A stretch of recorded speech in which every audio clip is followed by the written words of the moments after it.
Let's talk a little bit about some of the kinds of things that you can do to train your hands for independence using hand motion. One of the things I really like to do is to just practice playing around with fingerings in one hand while I keep a motor pattern steady with the other hand. So we've done some of that switching around of fingerings in the left and right hands while we played repeated notes. Let's see what happens when we make an exercise out of it and really concentrate on hand movement and also referencing our external time base. So I'm going to play a G in my left hand and I'm going to play a C in my right hand. So I just like the way that interval sounds. And I'll play first off starting with both hands together on first finger on the downbeat. So here we go. We're going to play eighth notes. 1, 2, ready, go. And what you'll notice is that as I'm playing this, my hands are moving together, up, down, up, down, up, down. So up fret, down fret, up fret, down fret. And I really want to concentrate on that more so than on 1, 2, 1, 2. I want to concentrate on up, down, up, down, up, down, up toward the bridge, down toward the nut. So you want to try that with me. Here we go. 1, find your G in your left hand with your first finger, C with your right hand. 1, 2, ready, go.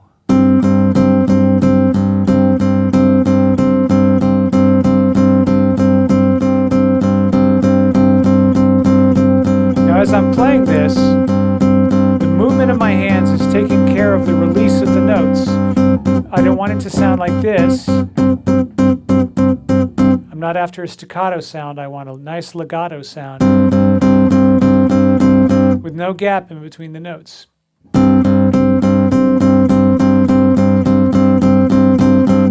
now I'm going to switch that up and I'm going to try playing with the second finger on the downbeat and the first finger on the upbeat. 1, 2, ready, go.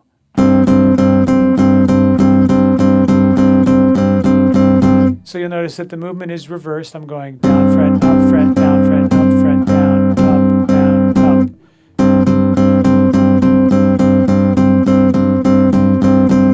Now if I want to work on all my fingering combinations, which I would really recommend, make sure that I play 2 on the downbeat, 3 on the upbeat. 1, 2, so here's 2 on the downbeat and then 3 on the upbeat. 1, 2, a little slower for this since you're probably not going to be used to this as much. 1, 2, ready, go. And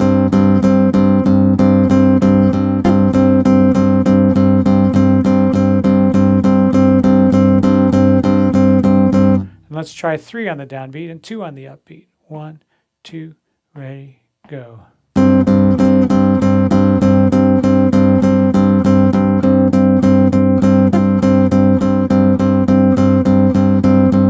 A little sloppy there in the right hand, Greg. Okay, I'm driving the notes with energy along the line of the string.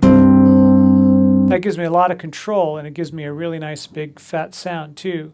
I can play these very, very quietly too. So let's try doing that first and second finger, first finger on the downbeat. Really, really quiet, as quiet as you can. 1, 2, ready, go.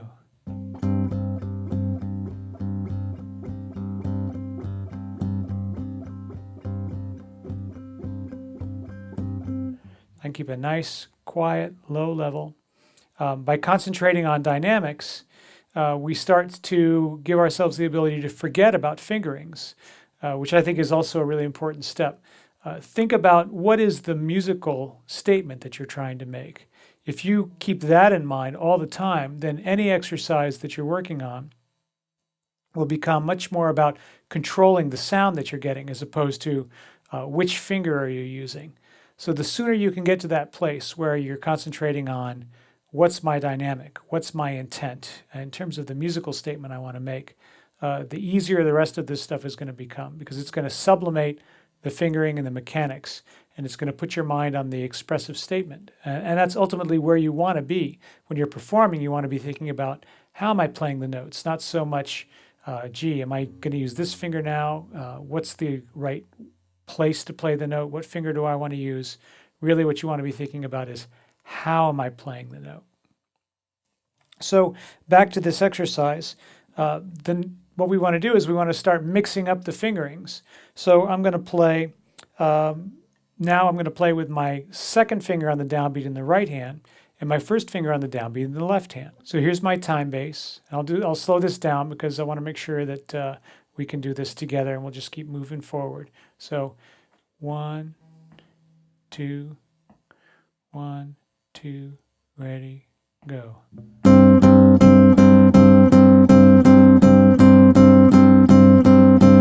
Now what I'm thinking about here is I'm thinking about moving my hands together and apart. So try thinking about that instead of the fingering. So thinking about together, apart, together, apart, together, apart. That's the hand movement. Opposite directions. 1, 2, ready, go.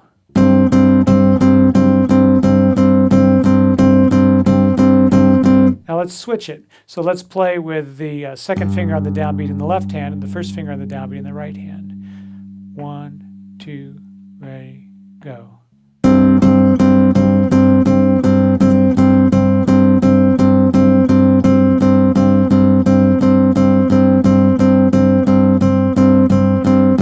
Okay, and now let's do the same thing, but let's use the second and third fingers on the right hand. So we're going to start with the second and first on the left hand and second and third on the right. So it goes like this. 1, 2, ready, go.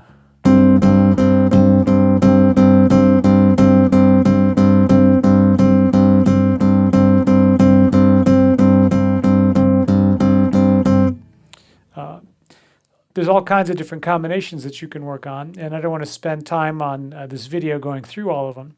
But what I want to do is take you to the place where ultimately you want to be, which is where you're spontaneously making choices about which finger is playing the note in one of the hands, while the other hand plays a constant pattern. Before we get there, though, you've got to get used to one more thing, which is playing repeated notes with one finger. Okay? And I just want to show you the mechanics of this real quick. I'm not using my finger joint to play the note. I'm actually coming in at an angle and using hand movement to do it. So if I'm going to play with my first finger, I want to go up fret, second finger up fret, third finger is going to come in down fret. You can also go up fret. It really just depends on where you're coming from, the decisions you'll make about whether you're going up fret or down fret. But for now, let's just get that basic reflex going. So let's play 1 and 2 in the left hand. And let's just play with the first finger, eighth notes repeated in the right hand.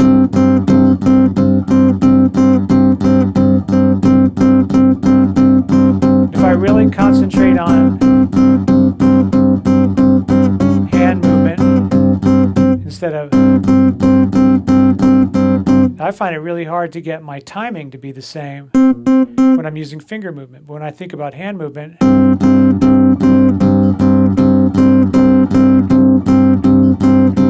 second finger, 1, 2, ready, go. Third finger, 1, 2, ready, go. Okay, hand movement. It's going to give me much more precise timing. If I try to do that with just my fingers, I have a much harder time getting them to be hitting exactly in the right spot rhythmically.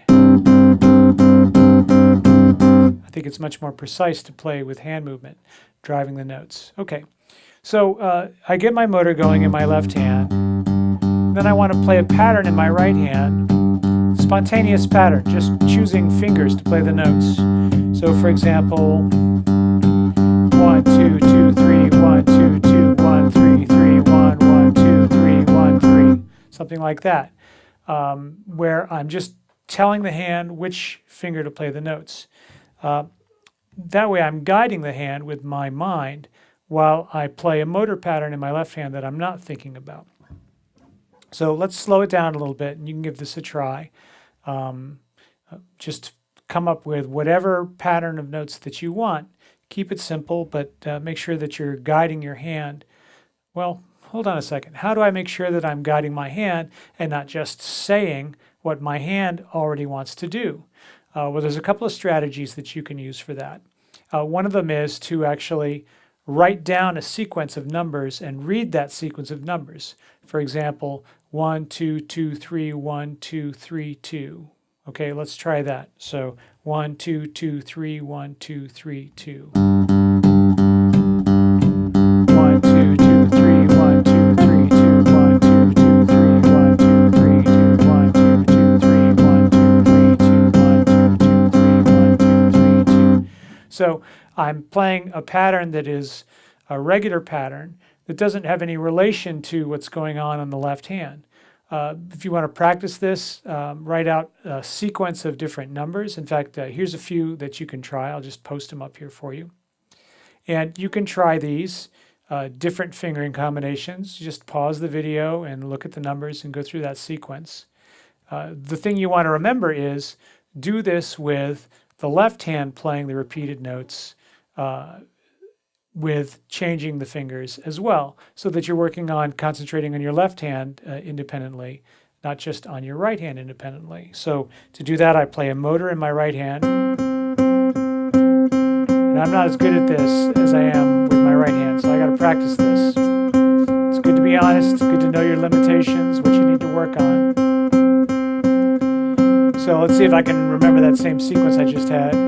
1, 2, 2, 3, 1, 2, 3, 2. 1, 2, 2, 3, 1, 2, 3, 2. 1, 2, 2, 3, 1, 2, 3, 2. 1, 2, 3, 2, 1, 2,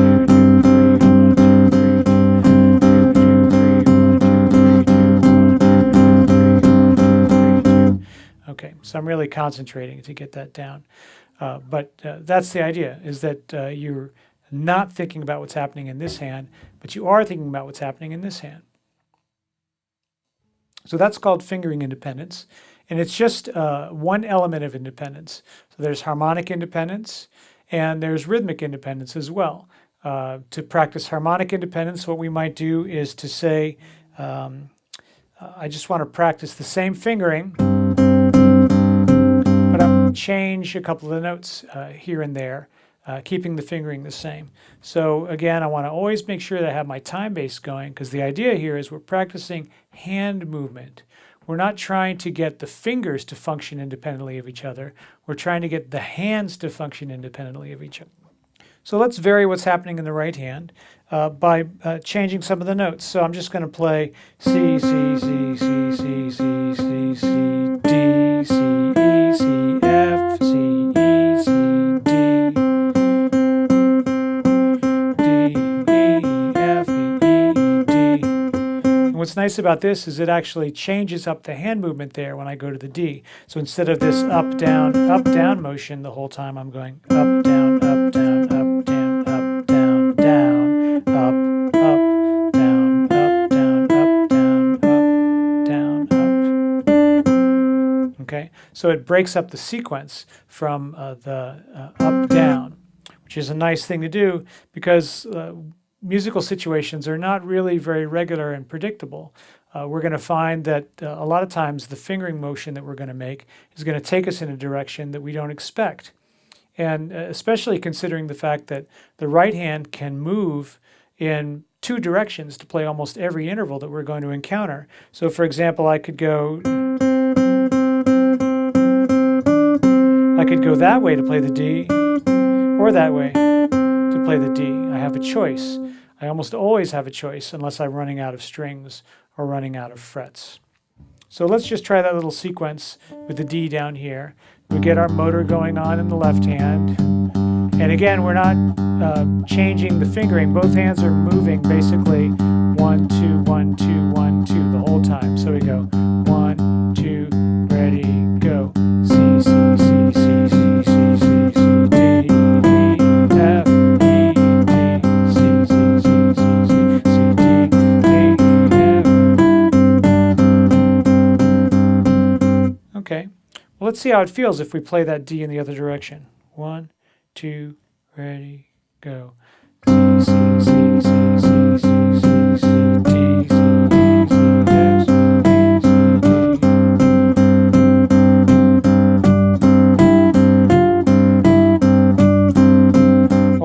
I just play that with my third finger.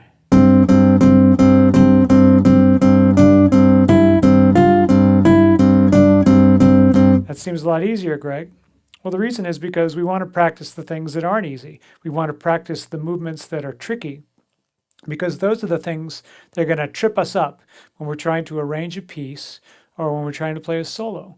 So part of being able to move around the board, remember, we had our little skipping move when we were transitioning from one scale to the next. So if I'm playing, that gives me the ability to extend the line along the string. Whereas if I'm only going to play that sequence with my second and third fingers, I'm creating a box at the end of my hand, and I don't want to do that. I want to be able to move freely. So you want to practice skipping as a strategy for moving around the board. So there's another step that you could take with this, and that is to play the second finger on the downbeat in the left hand, just to mix it up a little bit. So let's see what that's like. 2. I got my second finger on the downbeat. So here we go. 1, 2, ready, go.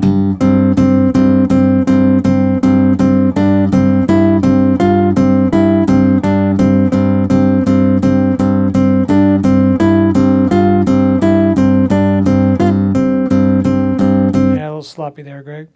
But other things I can do. Let's play quarter notes in the left hand instead of eighth notes.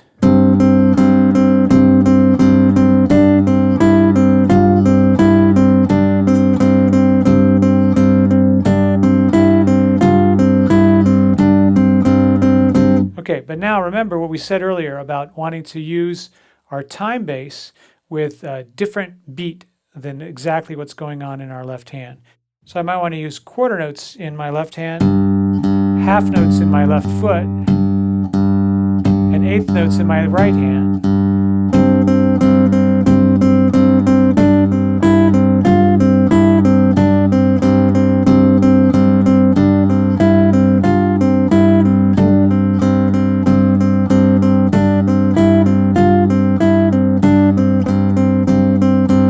I'm kind of exaggerating the precision of it all, but that's the whole point, is that we can do these three things at one time. We can have a time bass that's not exactly the same as our left hand. We can have a part in our right hand that's relating to the time bass and that's playing a different rhythm from what's going on in the left hand. All this is possible and much easier by virtue of using hand movement to generate the time to activate the strings. I can't stress it enough. Hand movement is the key. If I rely on fingering combinations to play as opposed to hand movement, then it's going to be very hard for me to develop a sense of independence between my two hands.